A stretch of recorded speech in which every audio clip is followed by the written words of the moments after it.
Welcome back to Last Week Chalked Up. I'm here with my boy Jeremy, as we always do. He's coming to us live from, where are you at, Jeremy? LA? Yeah, still LA kicking it, no chains ups. I think I might do a little more California traveling next week or two here, so we'll probably see a new background shortly. Okay. Well, I'm out here still in Amsterdam, so and always good. We were just in the pre-show notes, just started laughing, like, okay, let's get on the recording to see if we can recreate it. But what's okay, how's the vibe in America? I've been hearing this feeling of it's gonna be the Roaring 20s, it's gonna be the best summer ever. There's all this pent up demand. Is it already off and popping? Is it about to be? Like, what's your sense of the situation out there? I mean, so I could say my biased take as a single man right now is I darn sure hope so. It is off and popping this summer, but yeah, now man, in Los Angeles and San Francisco, they've like reached the lowest, least restrictive tier before all the way wide open. So I'm getting texts from people like, "Hey man, yellow tier." Yellow tier. I'm like, what does this mean? Like, that means we can just go hit the bar. We can do this. I'm like, oh snaps! It's about to be on and popping in these streets, man. And there'll still be sure the servers have to wear masks and stuff, but Sure. it was got the feeling like, okay, like we thought it was go time before, like no, like this is the most go time it will be until I think like June 15th when there's just no rules left. But yeah, man, everyone's got the feeling that people are itching to get back out there. Dude, I was thinking today about, like, I used to live in New York City and like being on the subway and like, could I ever? It seems so crowded. It seems so dangerous now. But then I'm like, you know what? Like this, it will pass. I think this could be the biggest summer from a tourism perspective and from like a just people kind of losing their minds in a good way perspective. I think we might end up looking back about like, hey, remember 2021 and when things went completely crazy in the United States for a summer where people just lost their minds? Like, I'm Right. kind of It's like people are just traveling, spending all their money. I actually was reading an article. I forgot if it was March or April, but they're like, "Hey, condom sales are up 23% year over year." I was like, "Yep, getting back in them streets. People ready. Yeah. People are good to see some Right. responsible behavior taking place. Yeah, for sure. Like get the penicillin or the Z packs, whatever, ready because Yeah. it's gonna be wild out there, man." It's sort of like how the research about how you predict where neighborhoods would become gentrified by looking at where the fancy coffee shops get built. So you're like, oh, there's some leading indicators in the market that think people have some optimism. I like how you, by the way, like sort of super slyly drop that you're single. You're like, oh, by the way, for our listening audience, I did do my hair today. Woke up like this. If y'all want to send us an email, get in contact. lastweekchalkedup@gmail.com. Holla at your boy. Yeah, Jeremy will be monitoring that. Man, speaking of going out and stuff, last weekend was my wife's birthday, and we went to some shops, and we were in the middle of it. I planned for us to go to an outdoor terrace, like a patio sitting area, and it was 45 degrees. It was drizzling rain. We had no heater, and we had the time of our lives. And we're sitting there just drinking, and it's cold, and it's spitting rain, and I'm looking around, and I'm like, "You want to stay?" She's like, "I'm loving it." I'm like, "I am too." This is just so. It was our first time in 7.5 months, just being out, just having a drink, man. I would never have thought it, but it was wild. Man, I totally get it, dog. Yeah, that is wild. 45 in the rain and drinking, but when you've been cooped up, it's been a while. You're like, well, I got a raincoat, and this here alcohol is gonna warm me right on up, baby girl. You good? Let's keep doing it. For sure. We went on a boat ride with our friends. They have a boat, and it was about 45 degrees. We're like, gosh, we got on the boat. I'm like, yes, let's go out on the boat. We had a great time. Yeah, you got to bring a little wine to fortify it. But I really think, I mean, I never would have thought, hey, I'm out in 45 on a patio, because out in the Netherlands, it's weird.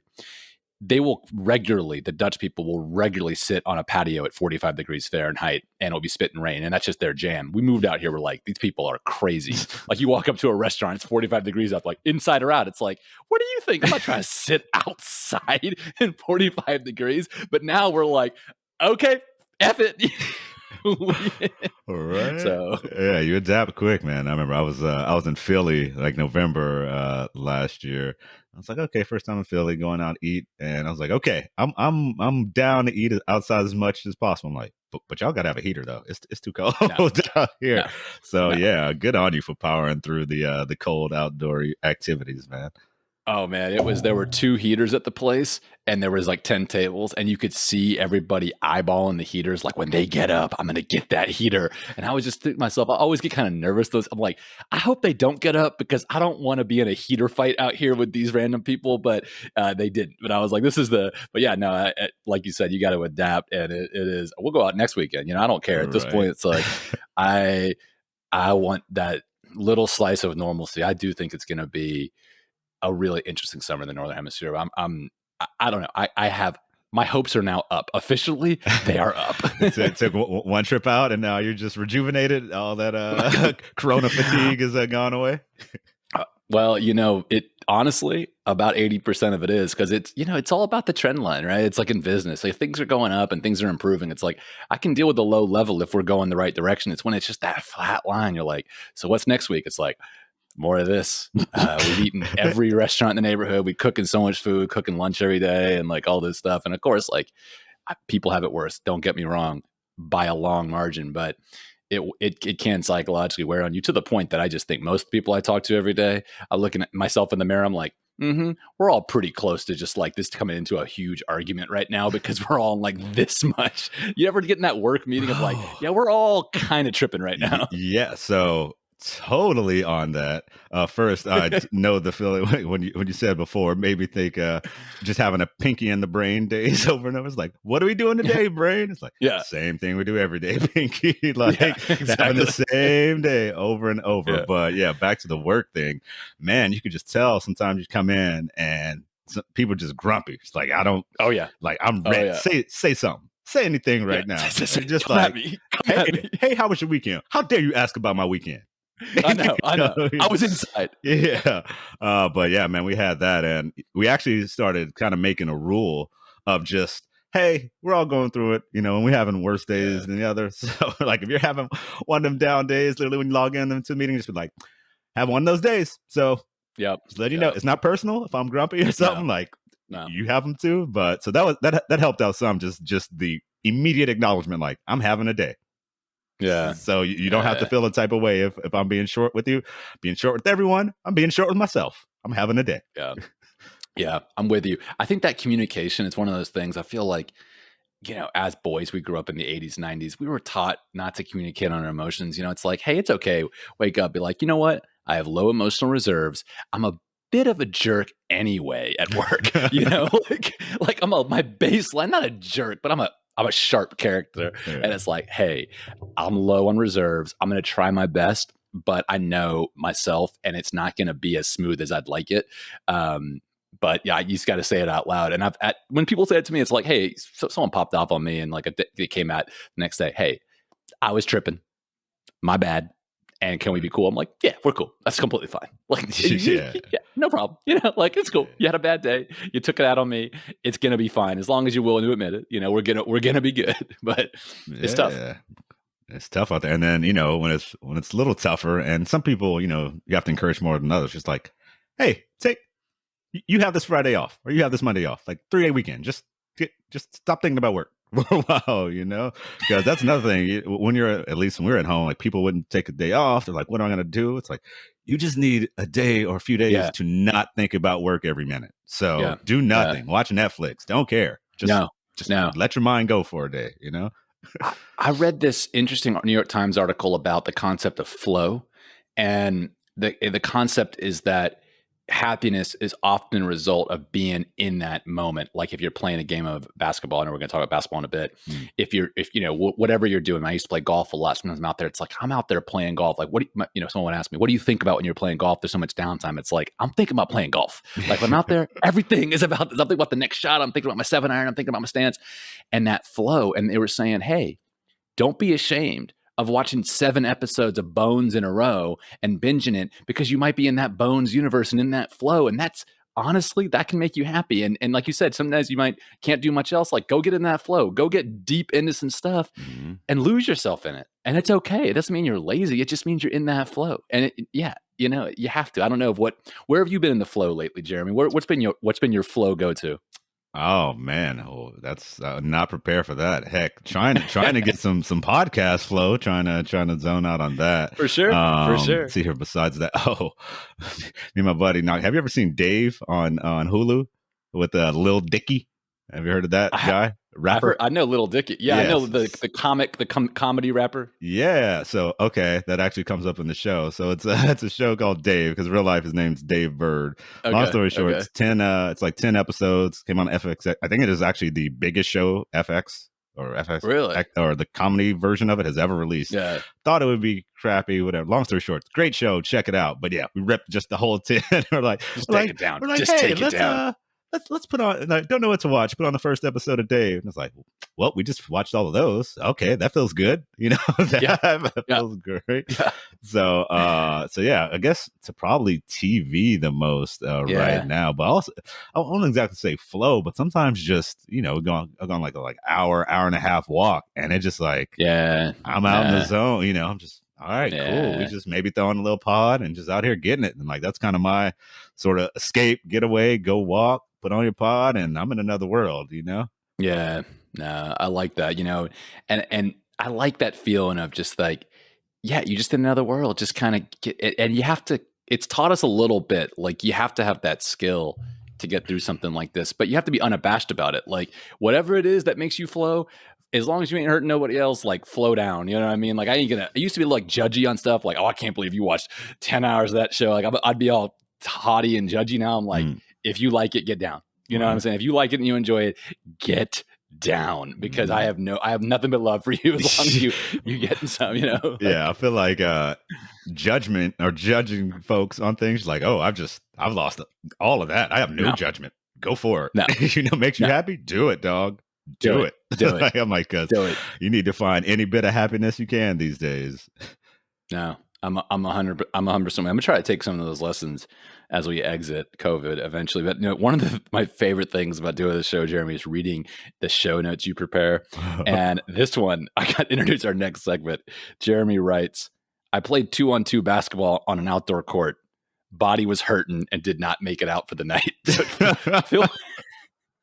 Which I just love this one sentence, like played ball, body hurting segment. I'm like, all right, so tell me about playing 2-on-2 basketball, my friend. Yeah, man. So, we're trying to get a little active again, play, basketball, probably start playing tennis again.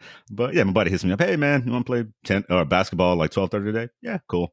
So we go, what are we playing? Oh, this court here. Let's just go. Cool. Get there. I'm like, oh, okay. We're playing outdoors. I'm like, all right. I guess I should have guessed that. Cool.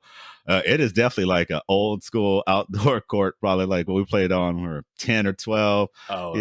Concrete, kind of rocky. There's a couple cracks in the court. So we get there, taking our first shots. We're like, oh my god, this is a double rim, hard AF rim here. So clang. We're like, oh, that other rim looks like a 1.5.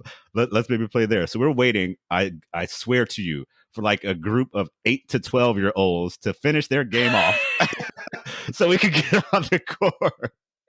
So we wait, like 10, 15 minutes till their parents are like, hey, kids, we got to go get lunch. Let's get out of here. Yeah, so like, all right, cool. Got a court. Exactly. So, bro, we're playing, and it's it was a little rusty at first, but then it was like, all right, actually, some of these jumpers are starting to go in. Oh, okay, hit you with the hezzy, pull up. All right, this is somewhat looking like basketball. So, we're all like guys in our 30s playing. I'm like, okay, cool. So after the first game, it's me like, oh. Here's somebody like, I need to catch five. I need to catch five, man. I'm gonna sit down for a minute. I'm like, oh, okay. We no one's really been that active recently, so we take a break. We end up playing maybe like 4 games over like hour 15. So it's good, good workout, cool. Walk back home as I'm walking, I'm like, ooh. Okay, my buddy just like, oh my god, my knees, oh my god, my everything. I can't. He's like, I might be done. So I'm like, all right, man, chill out. My back's hurting. So we get back, get to the house, take showers. Like, all right, we good. My boy just like, Jay, I gotta ice my knees. I was like, man, we going full Kobe on the bench, just knee ice on the knees. He's like, yeah. Then 5 minutes later, he's like, actually, Jay, I think I'm gonna tie up the laces on my shoes, throw them on top of the electrical wires, and be done. I'm done with basketball.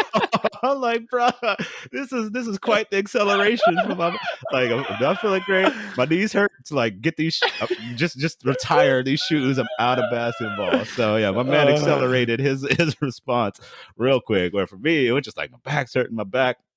So we're like, hell, we having dudes night out. We're gonna go get some sushi, see who's out.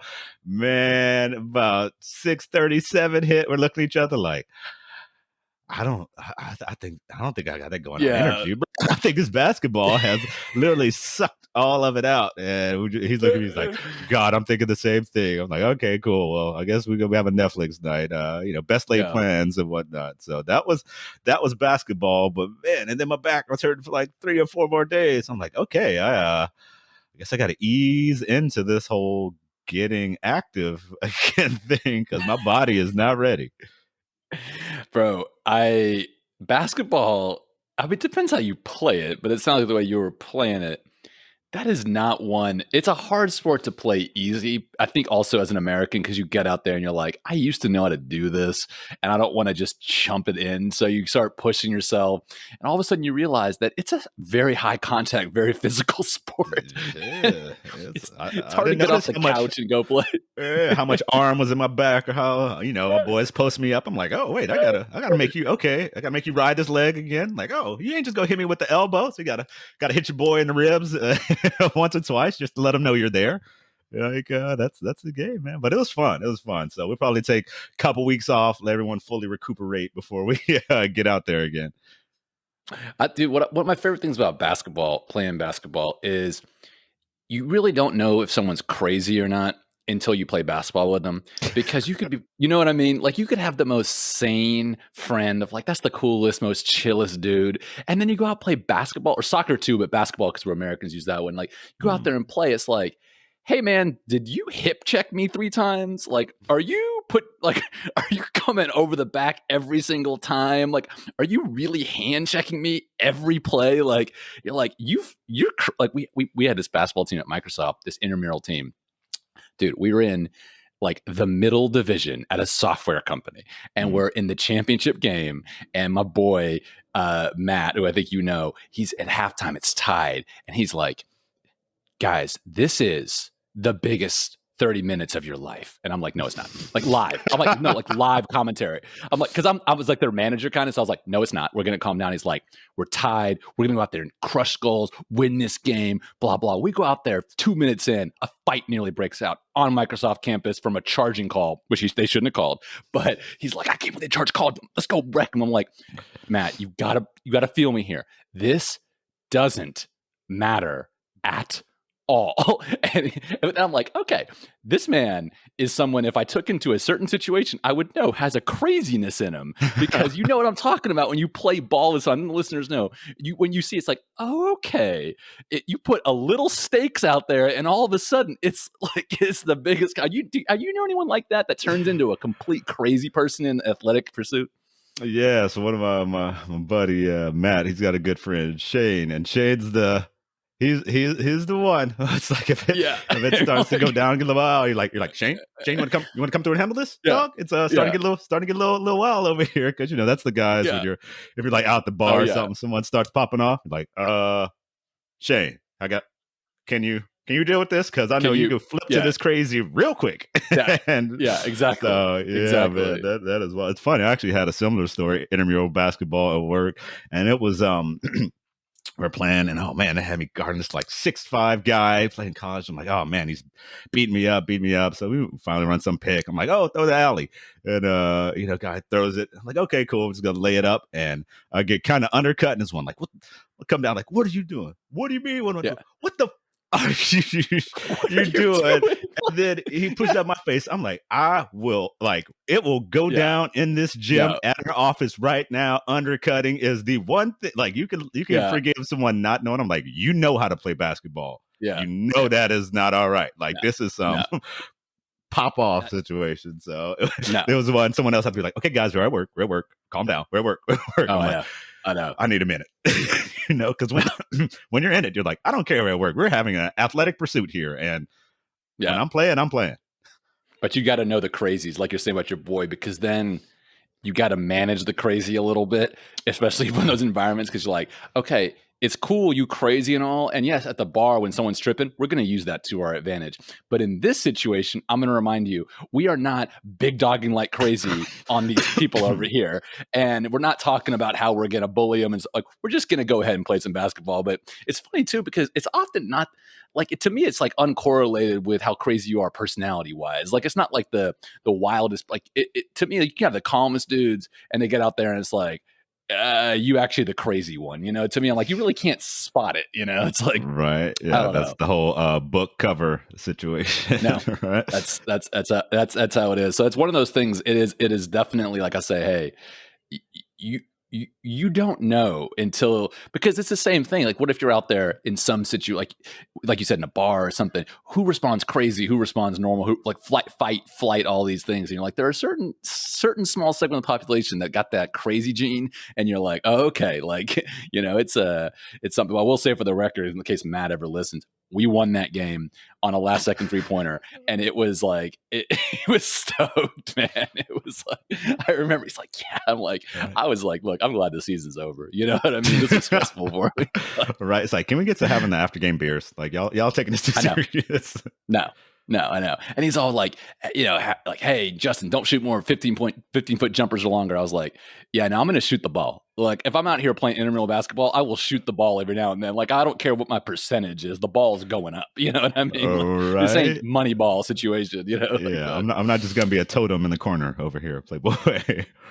No, I'd rather just next time don't ask me to play because I'm out there hustling. But yeah, what other segments we got? Let me see. Looking at it, you going to tell me about Tenet? What's up with Tenet? I have not seen it. Is that the fire? I don't know. It was actually my second time watching it. Okay. What I do know is what I was hearing people surprised that it still existed, because when it first came out, people were like, man, the audio mix seems weird or not good in this movie. And they are correct. It is atrocious. You can like barely hear what people are saying in a movie where the plot and how the world works is very important. So it's like you got to max out your speakers.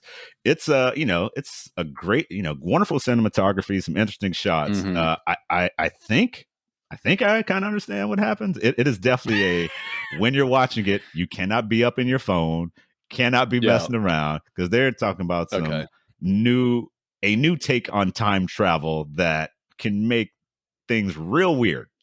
And if you're not paying attention, it's like, wait, what are they going forward through time now, or backwards, or did he go through the thing where he was going backwards, now he's forward, then flipped back again, and this lady was shot, but what time period is she already dead? You're just like, what is happening here? And I would say it's certainly worth a watch, but it is complex, and it's one without, unless we're going full spoiler here, it's hard to talk about.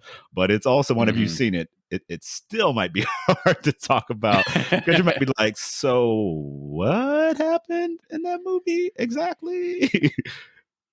And do you like movies like that? I'm thinking Interstellar, Inception, obviously other Christopher Nolan movies. Do you like movies that are so confusing that you got to go watch them again or read the plot synopsis and understand? Do you like that? Is that something you like, or is that ultimately an annoyance? No, so I'm down. I'll be honest. I'm a pretty big Nolan fan. I liked Inception, Interstellar, Prestige. Take it back, Memento. Like sure. he's got some bangers up in there. Yeah, he does. So yeah, I'm good with thinking. I know everyone kind of tripped on Interstellar about like the going into the Tesseract and love, going through time. I'm like, all right, man. It gets a little crazy. Sense. You're like, I'm like, well, I don't know how you represent what happens when you go through a freaking black hole into a Tesseract in 40 times. I'm like, I don't know, got to do something. So I'm good with. I like thinking, but it has to be very like all the setup has to be thoughtful, right? At least in Interstellar, it's like, Yeah. okay, we're actually respecting how some things work, like time dilation in a high gravity situation, and you go down the planet. Like, yeah, that dude aged 20 years. What for you was 12 hours. I'm like, okay, like, Yeah. respect Yeah. physics. I generally like space movies Respect. where it's like, all right, you didn't Yeah. make up how physics works. Like, you're actually telling your story within how things generally work. Yeah. What I'm about with you? you there. You like? I do. I like. I'm with you. If you have a strong internal universe that you respect the rules of the universe you create. So, like, Nine Monkeys was like that, or 12 Monkeys, whatever it's called. The Bruce Willis movie was like that with time travel as well. And I like that. If you can be confusing, but ultimately, if you're respecting a set of rules and within that universe, it makes sense. I have all the time today, even if that universe itself is quite confusing. I have to watch it twice to understand it. So all of those movies you mentioned, I have time for. But there are some movies that are just overly complicated, but they end up falling apart. So I don't know if you ever saw it. Most people didn't for a good reason. Cloud Atlas with Tom Hanks. I saw like maybe 10 or 15 minutes on some streaming service. I was like, no, I can't do this right now. It's legitimately terrible. One, I'll say that.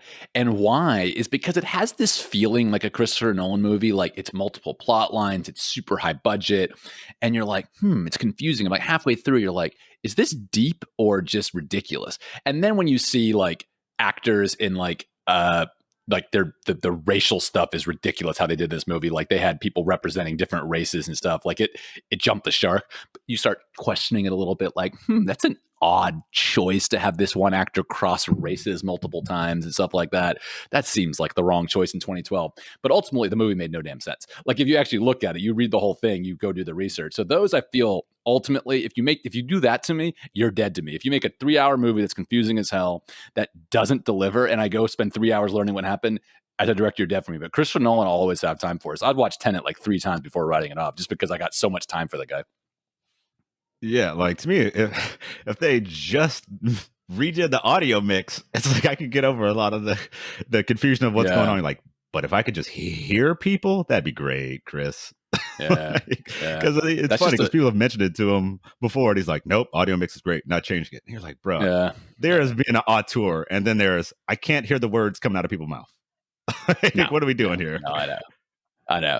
It's not, you got to listen at some point, but you can imagine a guy with his success and he's the visionary and this, that, and the other. But no, I watch everything. I'm a grandpa. I watch everything with subtitles on because one, I can't understand accents well for some reason, but two, I'm just like, you know what? I'm taking the guesswork out of it. Like I'm a reader. So like I will watch everything in the world with subtitles, either English or Dutch to try to learn more Dutch, but I will be watching with subtitles. Okay. Yeah, that's my, yeah, no, a little expat good choice, life, Grandpa. Yeah. No, everything. My wife the other day was like, "Why doesn't everyone use subtitles?" I'm like, "Because they're ignorant, because they're like super glib response, like because they're too proud to use them." But like, I'm gonna tell Jeremy I use subtitles. Yeah, well, I take the guesswork out of it, man. Because I hate. What about you? If you watch, like, we watch a lot of British film and stuff out here, and if it's like London, I'm having no problem. But if it's out in like the country in the United Kingdom, I can't understand this stuff. Or like Ireland, like country Ireland, I'm like, I'm not even gonna pretend like I can understand this stuff. You know what I mean? Like I need the subtitles. You got a dude that's straight Brad Pitt from what's it, Snatch? What's that movie where he's like blah, blah, blah, Snatch. Blah, blah, blah. Yeah. Snatch. Yeah. I'm just like, okay, subtitles activated. No. Oh no! We went to the UK a couple of years ago for something, and we were in a cab in the middle, like near Leeds in the countryside, and the cabbie's like talking to us, and we're looking at each other like hey man, like you need to slow down and or start using some consonants at the start of words because we're not comprehending what you're saying back here. But it ended up working out just fine. But yeah, no, it can be. Yeah, but it was like that Brad Pitt pikey situation, not working for me. But what we got here, Jeremy, in terms of tech news, man, you got a great one here, one that's been brewing for a long time, man. Fill us in on Apple versus Epic, this lawsuit that's just dropped. My man, I have been waiting for this lawsuit. I know. Because, impacts a lot of industries, right? A lot of just digital world. So quick recap. Epic makes Fortnite. This was, for a couple years, most Yeah. popular game kind of out there, certainly in the Western world. China, things are a bit differently, but it's, top, let's say, 5 game in the world regardless. Phenomenon. It's on all platforms. So it's great. They're raking in money. But on every platform Epic likes to kind of distribute its own app and use its own payment system, mostly because it's cheaper for them, right? You get more profit. Right. So they kind of did this thing with Apple on iOS. They put in an update, and okay, cool. They called it a hot fix.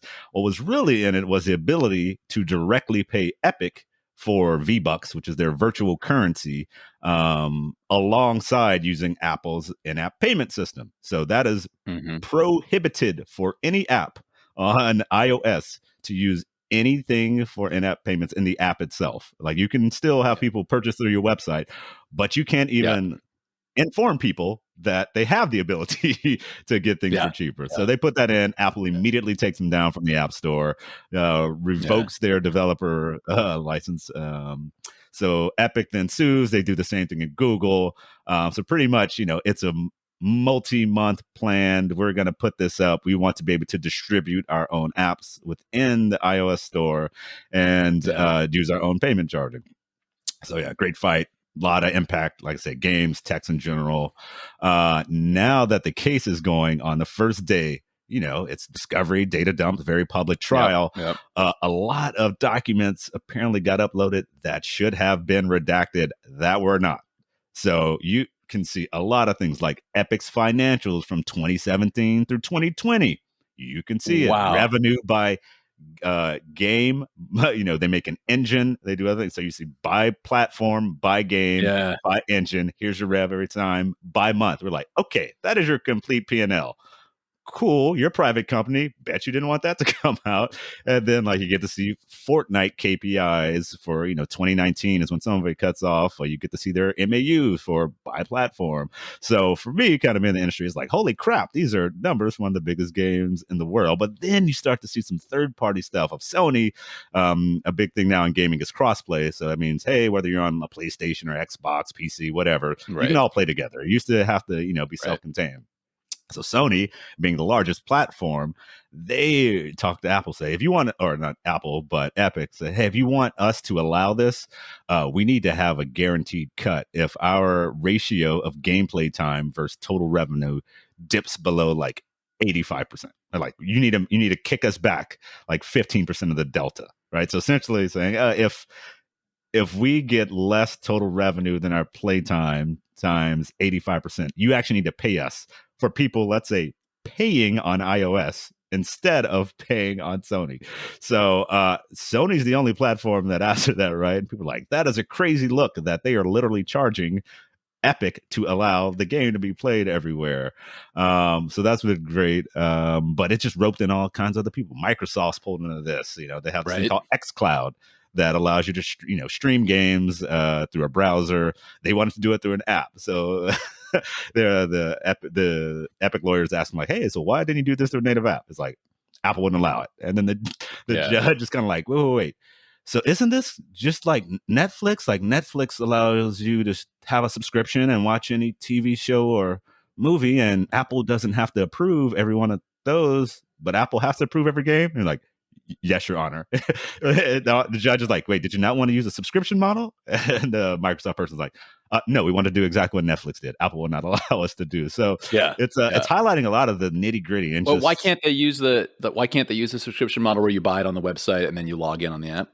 So you can buy on the website, but Apple wants to approve every single game individually and have them individually downloaded, even to work in a Meta app. So, xCloud, like an Epic Pass or an Epic, so it has like 100 and let's say 40 games. So it's like, okay, the whole point of this is to not download individual games, to hit a button and it goes like buffering and boom, you're now playing the game. So that's the inhibitor. But it's just a lot of background of guys talk crap about each other at Epic, like, I can't believe Microsoft announced this Minecraft Earth. So they're letting, people put stuff in the world, AR platform, and guys at Epic are just crap talking like Microsoft's doing this stuff again. They're making AR look bad. You just get so much history of these companies and how their inner workings are. And it's like, holy crap. Like you're seeing emails from Steve Jobs from like 10 years ago. I'm like, what is the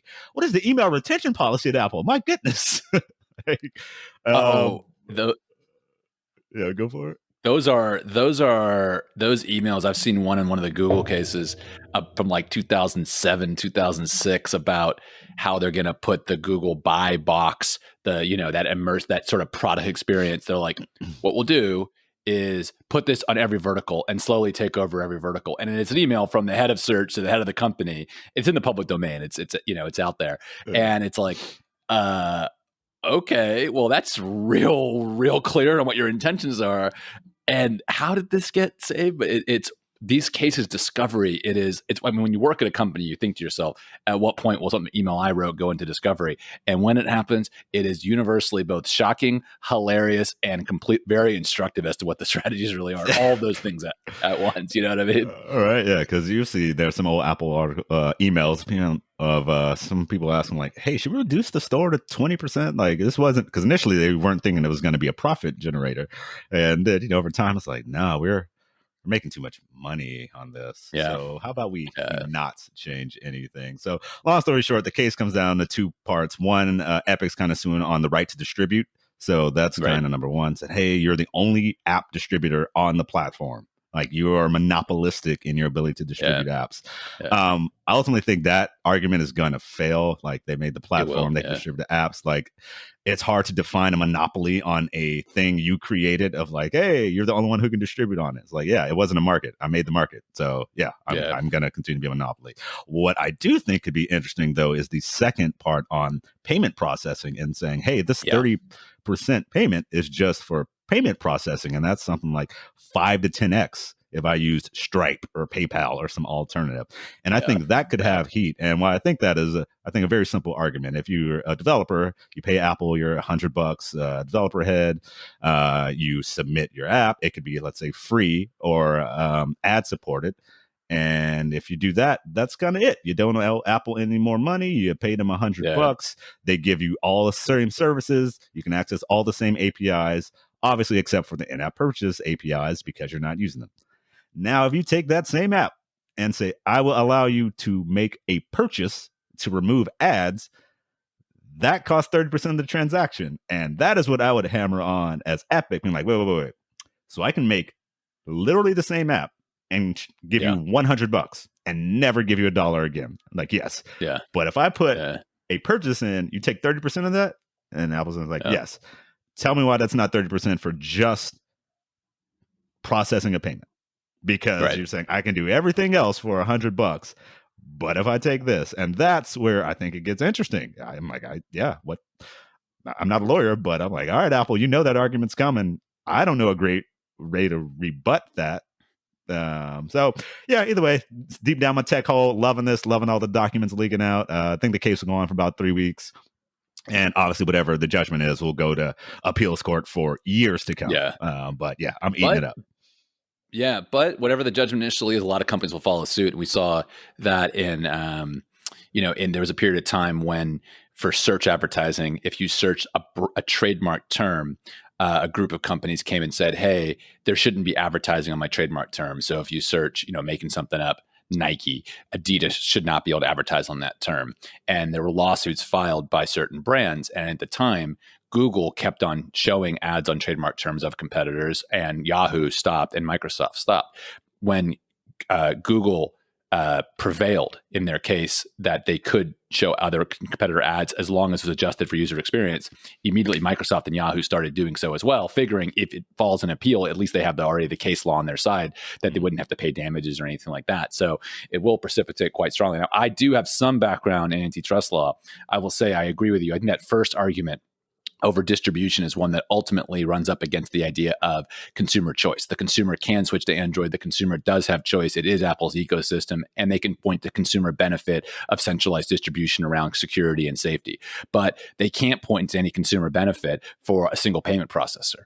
And usually in these kind of cases, if you can't point to any consumer benefit and the price seems to differ from the competitive market price, that's where you get into trouble, because there's really no argument in law to say why that should be the case, right? That is, say, why are you charging more than your competitors and insisting I buy from you if there's not a consumer benefit from doing so? How is that not just monopoly rent? And once that consumer's on the ecosystem in the app, aren't they not in some sense locked into that? That is, say, if you want to take payment, and to your point about advertising, it's clear that they can't argue that the app ecosystem couldn't exist without this and their whole business would fall apart, because it does. It's fine. It's healthy without it. So I think they're in a tough place. I'm surprised, though. I think most of our listeners probably know, but the vast majority of civil lawsuits are settled out of court. You only get to the courtroom when you both think you can win.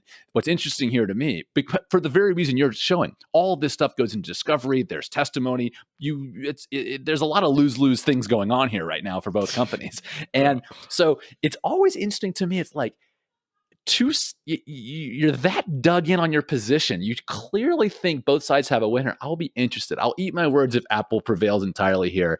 I do not think they will, but I am with you. I got the popcorn out. I'm like, I've been waiting for this one, a good classic battle. And the history here, and it's so interesting because if you think of Windows was charge the consumer $100 for the license. Software development on it is completely unrestricted. You can make any program you want. You can charge people whatever you want. There is just no restrictions at all. And then Android comes along and says, the operating system is free. I will charge the developers to access the consumers. I'll flip the model around. Instead of saying, I'm going to charge consumers to access the operating system and developers are the reason you want to pay for the operating system, I will flip it around. And Apple's sort of in between. They're using it to both sell hardware. It's not an open system. It's not a closed. So it's one of those things where you're like, is that really a sustainable equilibrium? Same with Android with payment processing. Is it really sustainable to effectively charge a monopoly price to a producer, a supplier? Where Windows, the funny thing is, they got into the same trouble, but for charging consumers a monopoly price for the software license, right? It's the same argument flipped around. Ultimately, these companies feel once they get a handle of a little market power, seems to me they try to extract some rent, but we'll see how it plays out. I too, like my economist hat, I got the popcorn out, but let's see how it goes. Transitioning into our screw up of the week, because we got a couple segments. Screw up of the week. We got to get a little theme song, a little button. We record a little, like, yeah, for sure, man. I know. We're getting a little better at this. I see in the interface here, but we got to get a little, we got to get someone on that in the operation. Top man. We'll get top man on that. We'll get the top man on it. Which is whichever one of us wants to side desk something and see if it's all right. But let's see. We got to get our sound check in. But I'm going to call it out this week, and I'm going to call out Ted Cruz. And Cancun Ted has screwed up in the past, and in this year alone, he's tried to subvert American democracy. Fled to Cancun while his state was in a complete crisis, and this past week said the following about quote unquote woke CEOs.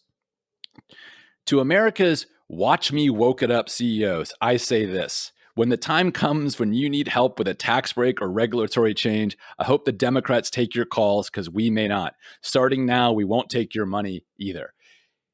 So he said this in a tweet, and he's kind of bragging on it. And if I read this, what I read is to say, one, corporations want tax breaks and regulatory favors from politicians. Two, to get those, you need to pay, and you need to have the money accepted. And what they're doing is not thinking of policies and laws that help the economy or help the average citizen. They're really just trying to address special interests with a pay-to-play model.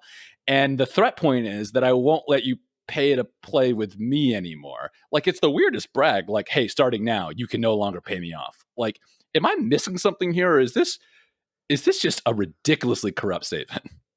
I mean, yeah. So this is my first time hearing that one. Ted continues to be interesting. Ted, there, like, yeah. I guess I want to say, like, before, like, is the CEO wokeness just recently discovered being woke, or they crossed like a woke threshold that tipped them over from I not think taking money? Like, what? I think it's responding to the CEOs that have come out against these restrictive voting laws and saying how they won't, they won't have the All-Star game in Atlanta, or Coca-Cola won't support certain things. So I think the wokeness is referring to you're against voting laws that are effectively, in my opinion, racist or discriminatory. So that's the wokeness I believe he's referencing with the CEOs coming out. Could be something else. That's my best guess. He didn't specify what particular brand of equal opportunity thinking was really getting him down that day. But so I don't know really what like I don't. Jeremy, I couldn't tell you if it was minorities getting equal treatment or women getting equal treatment, what it was. I'm sure it was one of those groups that got a little too equal for his liking. That's my best guess. I don't know. That's, knowing his brand, that's what I would guess. Yeah. So I guess if I was felt like I was one of these woke CEOs, I would reply him back like, cool, don't need you. We believe everyone should have rights. So if you if you believe in rights, buy more Nikes. Exactly. Like, this is the argument we're having. Cool. We're like, oh, I think everyone should be able to vote, and you don't. So I'm cool being on the other side of you. And actually, all right, I'm gonna elevate this on my platform. And you know what? Maybe my business interest. Do I want to try to get you, unelected? Do I want to help someone who give you some heat in your next election, Playboy? Like, sometimes depending on the amount of studio or CEOs, and if you want to collaborate, it's like, all right, Ted, if you want to have this out, man, we can have it. Because you're talking about some crazy. You're seriously saying, you could pay us to have influence on a policy. Don't think you should say that out loud. I mean, we all know it, but it's different to just say it out loud. Like, I will not allow you to give me money to make whatever upcoming tax law or tax rebate for you. Yeah. I'm just like, okay. I mean, to me, that is just wild. It's like the school principal being like, I know there's some parents out there that have been too woke. I'll tell you this. Next time you try to pay me off for your students' grades, I might not take your money. Flex, like it's not a flex at all. Like, are you like? I don't think that's the mic drop that you think it is. Oh boy. Yeah. I think he has that. There's that special quality which I call charisma-free living, and he has that like shocking just lack of charisma. Like have you seen his new look when he has that beard and the hair, and you think, maybe that looks like rugged, but for him it just looks like he's a shut-in now, like he's a wealthy shut-in. And I'm like, you just have that, just lacking that charisma. So he tries to come out with this flex, and it's like, I don't think you realize this is just a screw up. Like, you're just the worst, man. I'm sorry to say, but okay. Right. Man, I wish we had the clip. Did you hear Boehner was talking about Ted Cruz and just dropped the, oh my God, go yourself. Like, okay, oh my God, Boehner, he coming with that heat. It was now, where was that heat before? I know, it was so good too, because I feel like he got like right in the mic too. He's like, well, Ted Cruz can go F himself. I'm like, okay. Like, I don't remember you being this woke when you were Speaker of the House or whatever it was, like some of these Republicans, I do feel like it's like, hey, outgoing Republican senator speaks up or something. It's like, hey, it does matter more when you do it in the role. Like Elaine Chao, Secretary of Transportation, like resigning after the Capitol riots. Like, so what was a bridge too far for you? Was it not the 2 months of saying a Democratic election that was fair and free was a fraud? That was cool. But, the storming of the Capitol, that's where you break company with this stuff. Like, hey, everyone has their breaking point. But to me, look, I guess credit, but like it's a really, really small amount of credit in that situation. You know what I mean? Like, yeah. And like Liz Cheney is kind of in that position now. I mean, like, hey, the election's over. Let's stop talking about fraud. Like, let's at some point just use the truth. Can we just use the truth for at some point here, guys? Like, what are we talking about? I know. I it's it gets me down. Honestly, it gets me down that's still a cycle. And credit to Ted Cruz though for his screw up, because otherwise it would have been Josh Hawley as the only senator to vote against the Asian hate crimes bill. But it's always a race between those two. You know what I mean? So honorable mention to Josh Hawley, I will say, vote against a hate crime bill, the only senator to do so. And come on, that guy. Yeah, that guy. I'm sure he'll come up as a screw up at some time because he's doing some wild stuff every other week. So Josh Hawley, we'll see you in the future, buddy. Yeah, we'll see. We'll reserve a slot to visit you up. And just quickly before you wrap up with our European news, the news is, as you know, for over 12 months, Americans could not enter Europe except for under specific purposes, such as a family need or so forth. As a touristic basis, America has been locked out of Europe for 12 months. That is set to change likely come June for vaccinated travelers. So Europe is opening back up to America. And the good news is we've had 12 months to marinate on it, and Trump is gone and they want the money out here. So there's so much pro-American sentiment out here because it's like, hey, let's get them out here. Let's get them into hotels. Let's get them at the bars. It's cool. They got Biden now. They ain't so bad. Let's get them over here. So Europe's getting hype for all that American tourism money to come in. And so the timelines aren't set, but I want to see you out here. We can do one in person. I'm super stoked. So you going to be getting out here soon, Jeremy, now that Americans are no longer persona non grata on the continent? Yeah, man, I'm thinking maybe late July, early August, nice little summertime getaway, and hit up a few countries. I was like, oh, I haven't been to Greece before. Maybe let's throw that on the list too. And I was like, I don't know, maybe Italy too. Just let's get all the way frisky. Work 2 weeks off. I'm just going to Europe. Leave me alone. This is why we want the Americans out here. That attitude. Would love to have you out. But can you believe it's been 12 months that America could enter Europe without a special dispensation? That is kind of wild to me that it's been 12 months that you could actually come visit me. Man, when we were deep in lockdown, like what time even was? I'd lost the ability to scale what time. Now I'm like a year. Okay, like I'm trying to even think back. Like what was a year ago even like? Like my memory of just the last year. I feel like that's been a time dilation, that the last year felt like 3 or something. I'm like, how does it feel like it was so long? I feel you. It's like saying a year doesn't even do it justice. It's been a minute is a way to say it. But and a lot has changed. But it would be fantastic to get you out here and to get the Americans out there. And as you wrap up today, we do remind you to, if you're on YouTube, hit like. If you're on a podcasting platform, hit follow, hit subscribe. Jeremy said it last week, choppedup@gmail.com. Email us your ideas, get engaged. We're just getting out there. We're doing our thing, and we'd just like to sign off and say see you next week. Yeah, see you later.